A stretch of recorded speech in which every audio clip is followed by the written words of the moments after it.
ଆଲୋକର ଗତିପଥ ସରଳ ରେଖିକ ଅଟେ। ସରଳ ରେଖିକ ଗତି କ'ଣ? ତମେ ଏତିକି ଜାଣିନ? ଆଲୋକ ସରଳ ରେଖିକ ଗତିର ଅର୍ଥ ଆଲୋକ ସରଳ ରେଖାରେ ଗତି କରେ। ଏହା କେମିତି? ଆଲୋକ କେମିତି ସରଳ ରେଖାରେ ଗତି କରିପାରିବ? ଚାଲ ତୁମକୁ ମୁଁ ଗୋଟିଏ ପରୀକ୍ଷା ଦ୍ୱାରା ବୁଝାଉଛି। ସାଙ୍ଗମାନେ, ଆମେ ଗୋଟିଏ ପରୀକ୍ଷା ମାଧ୍ୟମରେ ଆଲୋକ କିପରି ସରଳ ରେଖାରେ ଗତି କରେ ଦେଖିବା। ପ୍ରଥମେ ଆମେ ଗୋଟେ କାର୍ଡବୋର୍ଡ ତିଆରି ବେସ୍ ନେବା। ଏଠାରେ ମହମବତୀ ଲାଗିବ ଏବଂ ଏଠାରେ କାର୍ଡବୋର୍ଡ 1, କାର୍ଡବୋର୍ଡ 2, କାର୍ଡବୋର୍ଡ 3 ଲାଗିବ। ହେଲେ କାର୍ଡବୋର୍ଡ କାଇଁ? ହେଇ ଦେଖ କାର୍ଡବୋର୍ଡ ଆସିଗଲା। ଆମେ ଏହି 3ଟି କାର୍ଡବୋର୍ଡରେ ଗୋଟିଏ ଗୋଟେ ରନ୍ଧ୍ର ବନାଇଛୁ, ଯାହାକୁ ଏଠାରେ ଏଠାରେ ଏବଂ ଏଠାରେ ଲଗାଇବୁ। ମାନେ ଚାଲନ୍ତୁ ଏହି କାର୍ଡବୋର୍ଡଟିକୁ ଲଗାଇବା। ମୁଁ ଲଗେଇବି। ଥାଉ, ତମେ ପରିଶ୍ରମ କରନି, ମୁଁ ଅନ୍ୟ ଏକ ଉପାୟ ଭାବିଛି। ଏବେ କ'ଣ କରିବା? ଏବେ ଏହା ଆଗରେ ଗୋଟିଏ ମହମବତୀ ଲଗାଇବା। ହେଲେ ମହମବତୀ କାଇଁ? ଗୋଟେ ମିନିଟ୍, ମୁଁ ଏବେ ମହମବତୀ ଜଳେଇବି। ତୋ ଦିଆସିଲି ଜଲ୍ମି ଯାଇଛି, ଏବେ ମୋ ଦିଆସିଲି ଦେଖ। ଏବେ କ'ଣ କରିବା? ଆପଣମାନେ ପ୍ରଥମେ ଦେଖିଥିଲେ ଯେ ଏହି କାର୍ଡବୋର୍ଡ ଗୁଡ଼ିକରେ ଗୋଟିଏ ଗୋଟିଏ ଛିଦ୍ର ଅଛି।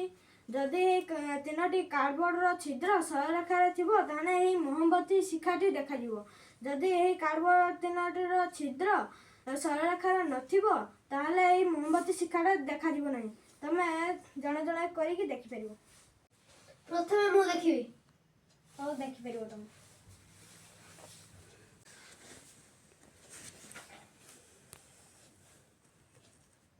এই মহমবতী শিখাটি দেখা যাচ্ছে কি? ହଁ, ଦେଖାଯାଉଛି। ଏବେ ଦେଖ, দেখা ଯାଉଛି କି ସେଇ ମହମବତୀ ଶିଖାଟି? ନା, ଦେଖାଯାଉନି। ହେଲେ ଏହାର କାରଣ କ'ଣ?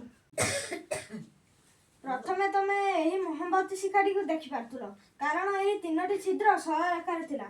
ଏବେ ଏହି ଛିଦ୍ର ଗୁଡ଼ିକ ସରଳ ରେଖାରେ ନାହାନ୍ତି, ତେଣୁ ଏହି ମହମବତୀ ଶିଖାଟି ତୁମକୁ ଦେଖାଯାଉନାହିଁ। ଆଚ୍ଛା ଆଚ୍ଛା, ଏବେ ବୁଝିଲି। Thank you. ୱେଲକମ୍।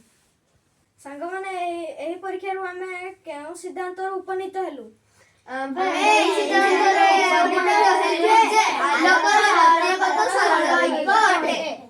ଏବେ ବୁଝିଲେ ତ? ଯଦି ଆପଣମାନେ ଏହିଭଳି ପରୀକ୍ଷା ମାଧ୍ୟମରେ ପାଠ ଶିଖିବା ପାଇଁ ଚାହାନ୍ତି ଓ କିଛି ନୂଆ ଶିଖିବା ପାଇଁ ଚାହାନ୍ତି, ତ ଆମ ଚ୍ୟାନେଲରେ ଯୋଡ଼ି ହୁଅନ୍ତୁ ଏବଂ ଚ୍ୟାନେଲଟିକୁ ସବସ୍କ୍ରାଇବ୍ କରନ୍ତୁ। Bye bye.